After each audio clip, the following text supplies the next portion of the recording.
Hi, everyone. I'm Laurent. And I'm Olamide. Looking at Ola, you see a black Irish woman. And looking at Laurent, you might see a slightly old white French man. Well, thanks, Ola. Let's say middle-aged, I think that's what we said earlier. But I'll tell you, this is not what's bothering me. What's bothering me is the stereotype. I mean, people have a tendency to judge people along the lines of identity markers. And diversity, equity, and inclusion, DEI instrument, tend to do the same. And categories do matter.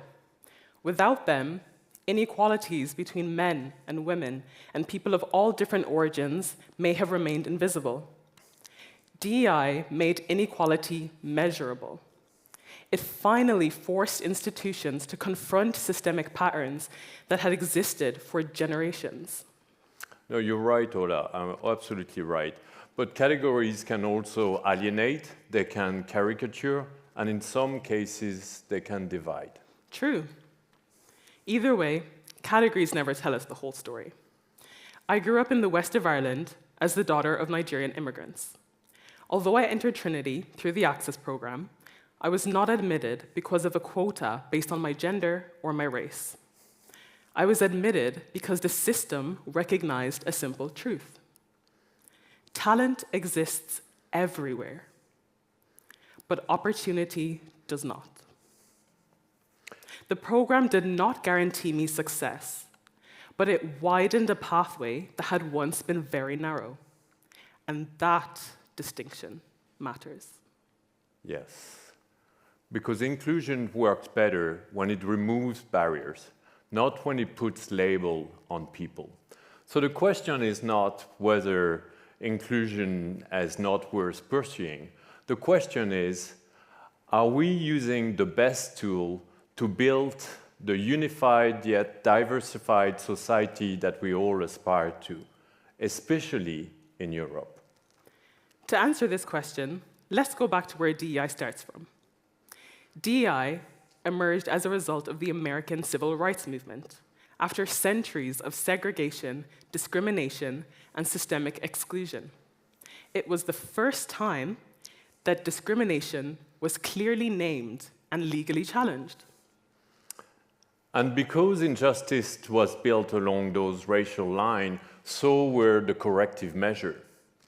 Over time, this logic expanded to other categories and moved to universities and corporations.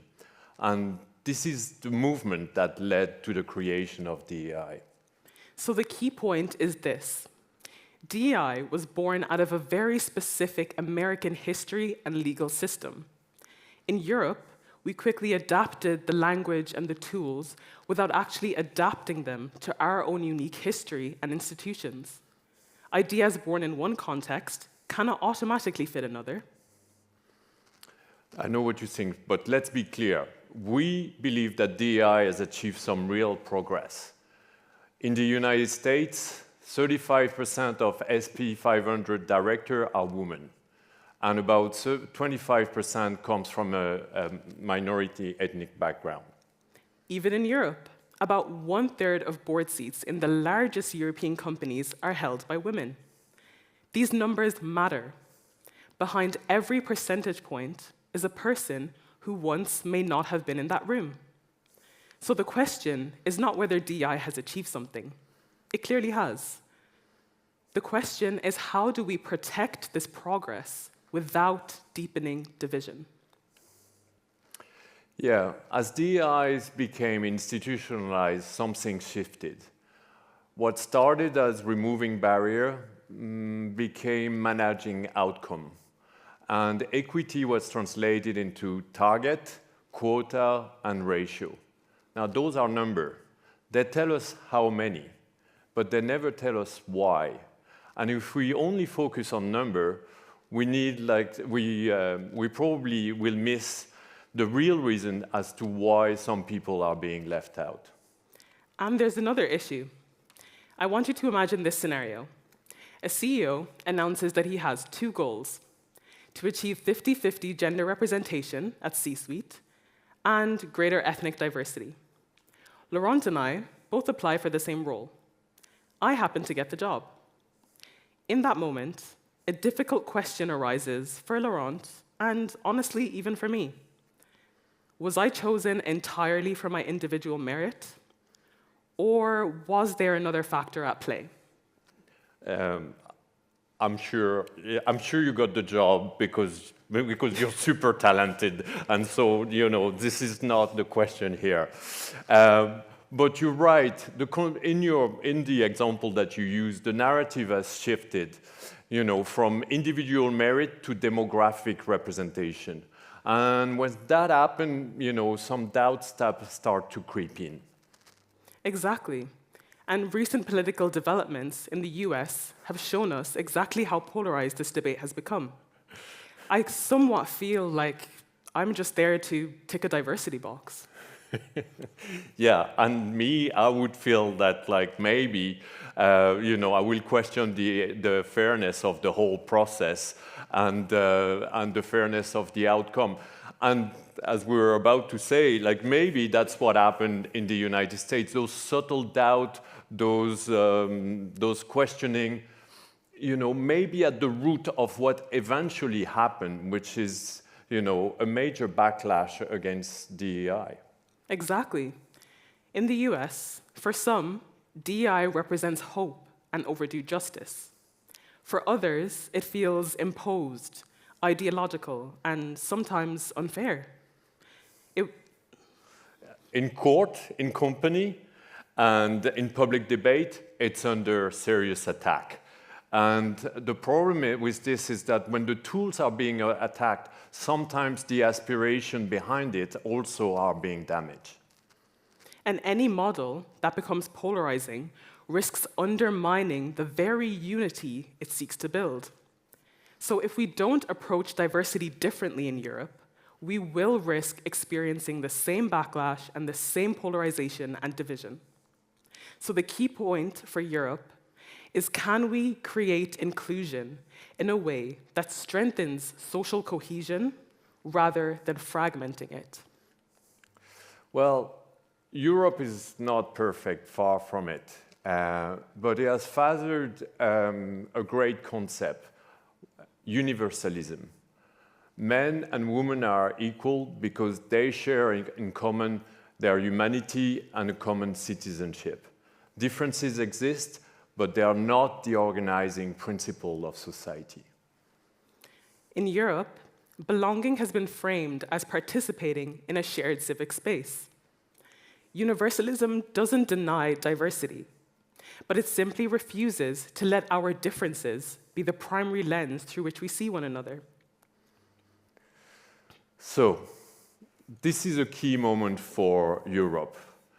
It's the moment maybe to reframe our idea, not as a rejection of DEI and certainly not as a return to the past. But what we're proposing is a renaming, and it would be articulated around three principles. We've called it EUP: equity, unity, and pluralism. Let's start with equity. Equity is about tackling root causes and not just outcomes. It's about building pathways and removing barriers where inequality actually begins. It's about creating better access to education in disadvantaged backgrounds, improving networks and mentorship. It's about expanding opportunity and not just fixing numbers at the finish line. Unity ensures that inclusion strengthens cohesion. Basically, it means focusing on what we share together rather than focusing on our differences. So we looked at our shared value, or shared cultural element, or at least our cultural alignment, or common goals. Basically, what it says is that we are one team with a common purpose. And finally, pluralism recognizes diversity without putting us in identity traps. It values different journeys, different perspectives, and different social backgrounds beyond just different genders and races. It protects your freedom to be different without defining what kind of different you're allowed to be. Pluralism says that you are more than a box to tick. So, to conclude, what we need to look at today is not being pro or against DEI, we're all for an inclusive society. What we question today is whether the tools that we are using bring us closer together or gradually shift us apart. What has happened in the US may soon happen in Europe. This is not a threat.